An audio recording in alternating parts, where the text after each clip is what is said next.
हैदराबाद के NRI moments में आपका स्वागत है। प्रवासियों के बारे में बातचीत करने के लिए आज हमारे साथ पूजा ठाकुर हैं। वो काफ़ी दिनों से बाहर रहती हैं, ओमान में रहती हैं, और अभी एक हाल में एक सर्वे आया है, उसके संदर्भ में मैं पूजा ठाकुर से एनआरआईज की स्थिति के बारे में बात करूंगा। क्या एनआरआई सोचते हैं भारत के बारे में मेनली? पूजा जी, आप बताइए, एनआरआईज क्या सोचते हैं भारत के बारे में? सर, एनआरआईज अपने देश के बारे में यही सोचते हैं कि कुछ समय के बाद ऑब्वियसली अपने देश की तरफ मूव कर जाएं, लेकिन कुछ लोग नहीं भी जाना चाह रहे हैं। इसके लिए कुछ रीजंस हैं जो कि अफेक्ट करते हैं इस बात को लेकर के क्यों मूव नहीं करना चाह रहे हैं।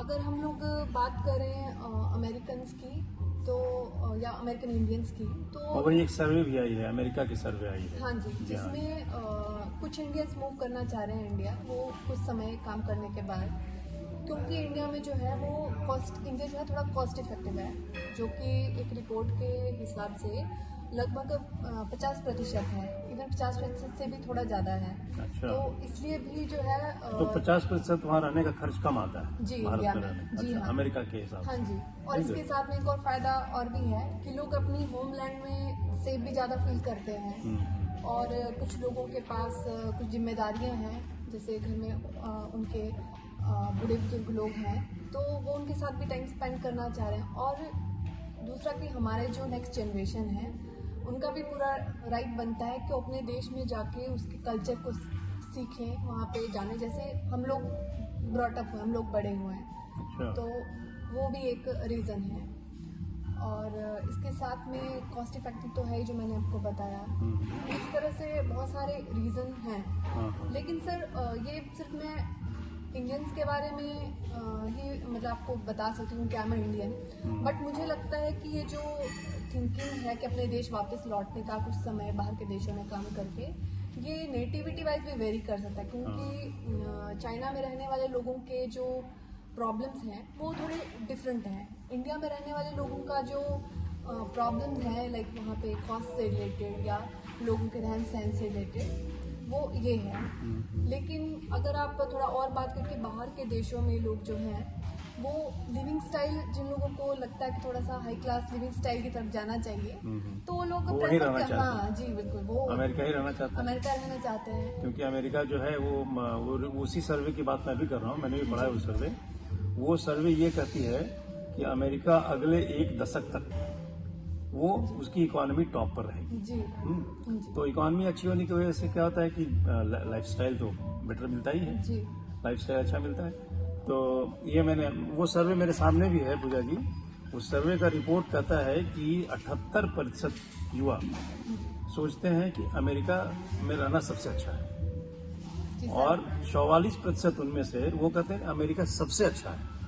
वो सर इसीलिए कहते हैं क्योंकि जो है वो उनका जो लिविंग स्टाइल है, जो हम लोग कहते हैं कि चकाचौंध वाली जो दुनिया जो उसमें जाना चाह रहे हैं, ये इसीलिए वो वहाँ रहना चाह रहे हैं। लेकिन इसके हर चीज़ के प्रॉफिट एंड लॉस दोनों होते हैं। अगर हम अपने बच्चों को पूरी तरह से अमेरिकन बना देना चाह रहे हैं या ब्रिटिशर बना देना चाह रहे हैं, तो फिर ठीक है। लेकिन अगर हम चाहते हैं कि हमारा कल्चर जिंदा रहे, और वो कल्चर जो है जैसे हम सीखे हैं ऐसे हमारे बच्चे जो हैं वो पीढ़ी दर पीढ़ी आगे जाए, तो उसके लिए हमें ऑब्वियसली अपने देश में कल्चर के लिए जरूर मूव करना चाहिए, और बच्चों को बताना चाहिए कि हमारा कल्चर, हमारे जो फेस्टिवल्स हैं, त्यौहार हैं, जो जैसे दिवाली है, होली है, ओणम है, पोंगल है, या सो मैनी फेस्टिवल, क्योंकि भारत को वैसे भी वो त्योहारों का देश बोला जाता है। तो मैं चाहती हूँ कि हमारे बच्चे भी उस त्योहारों के देश में, उस कलरफुल लैंड में जाएं, उस संस्कृति को सीखें। तो मैं आपको उस सर्वे के कुछ पॉइंट्स और बताता हूँ। उनका नजरिया दूसरे देशों के बारे में क्या है। जैसे वो जो है युवा जो कि क्या दूसरे देशों के बारे, तो वो कहते हैं जापान, कोरिया और ताइवान बहुत अच्छा है, राइट। और फिर पूछते हैं कि भाई और दूसरे देश, फिलीपाइंस, वियतनाम और भारत के बारे में उनका विचार मिश्रित है। इट्स गुड, इट्स बैड, उनके सारे पॉइंट्स हैं। और चाइना के बारे में पूरी तरह से नकारात्मक विचार रखते हैं। तो मतलब वो कहते हैं कि वो चाइना नहीं जाना चाहते हैं बहुत सारे भारतीय। जी जी। सर, तो हाँ, इसके लिए तो एक रीज़न है कि इंडिया और जो चाइना के जो रिलेशंस हैं वो मतलब उतने अच्छे नहीं हैं। हाँ, इसकी वजह से भी इसकी वजह से भी नहीं जाना चाह रहे हैं। और दूसरा कि वैसे तो ये भी मतलब रिपोर्ट में बोला गया है कि जो चाइना है वो आने वाले टाइम में हो सकता है इकोनॉमिकली बहुत strong हो जाए। हाँ, दूसरी Yes. बड़ी अमेरिका के बाद दूसरी बड़ी पावर वही बने। हाँ, राइट। तो सर इसके बारे में बहुत सारे हाँ। अगर हम रिपोर्ट को देखें और उसके बाद थोड़ा और सर्च करें तो हमें बहुत सारे रीजंस मिल सकते हैं। Very good. बहुत अच्छा लगा आपसे बात करके पूजा जी। और हम लोग एनआरआई मोमेंट्स में, प्रवासी समाज के एनआरआई मोमेंट्स में हम लोग दूसरे विषय भी लेके आते रहेंगे और हम लोग बात करते रहेंगे। Thank you very much. Thank you sir.